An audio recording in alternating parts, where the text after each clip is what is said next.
Umndeni wakwaDlomo eMagabheni eningizimu nesifundazwe usuphila ngokuvuka njalo ekuseni uyohlala emfuleni ngethemba lokuthi uzogcina usitholile isidumbu selungu lawo eliziphose emfuleni uMkhomazi.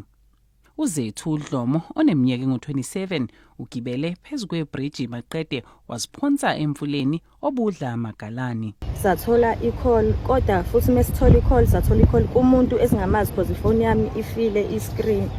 Washo wathi wabuza ukuthi ngabe uthola yini lekhuluma naye. Ngathi mina yes uthola lokhuluma naye. Wathi-ke intombazane ekade nihamba nayo emini kuthiwa iphonse emfuleni eMkhomazi. Then after-ke angazange ukuthi mina kwenzakalani because into engayizwa yangiphatha kabuhlungu because umuntu obekade ehambe isho lento le iphindaphinde isho ukuthi uyoyenza yabo sangamthatha nathi serious. Lowo-ke ngutholakele kunene ongumngani kaZethu echaza ngendlela abathole ngayo ukuthi umngani wabo usethatha impilo yakhe waziphosa emfuleni obugcwele ngelanga lesikhukhula ngomgqibelo.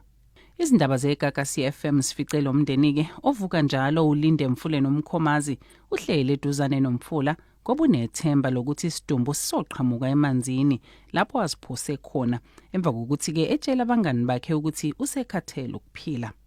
Sekuphela izinsuku ezingu-5 lo mndeni ulindile kulo mfula kanti uphinde uveza nokuthi uyalidinga usizo olunye ukuze uthole noma ithambo likaZethu. Umamncane kaZethu uNozipho Dlomo uthi akukaze kube khona izimpawu noma izinkulumo ezikhombisa ukuthi uZethu oshiye izingane zakhe ezimbili angazibulala. Le ngane le yafika ngomgqibelo shothi ukhona wayibona igibela phezu kwebridge waza phezu kwebridge le wazama ukuyibamba lo ukuthi ingayiphonsi emanzini. Yayiphonsa-ke emanzini athi iphonsile emanzini yantanta yabonwa umuntu owayedoba owakwazi ukufonela amaphoyisa. Eqhuba uNozipho usho kanje. Khona futhi wakwazi ukusifonela ekhaya owayibona le ngane ngalesikhathi iphonsa emanzini. Yaqala ngesonto ukuzala sizombheka ngoba ngomgqibelo la iphonsa ngawo wanetha kakhulu emva kokuba sesitholile ukuthi ula emanzini. Ngomgqibelo-ke sahamba saya emaphoyiseni siyobika. Nangesonto ngavukela khona futhi ngaye emaphoyiseni ngoba ngabona umnyakazo ungabe ubikhona. Kudla ukuthi nemvula inetha kakhulu. Usizo sebudinga kakhulu ukuthi sengathi-ke manje ngoba sibabonile bezinja bengena nazo abahlalanga kakhulu.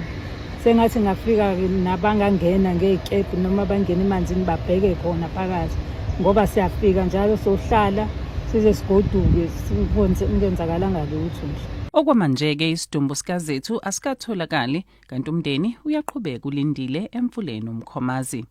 Ezindabeni zeGagasi FM nginguNompendulo Ngubane.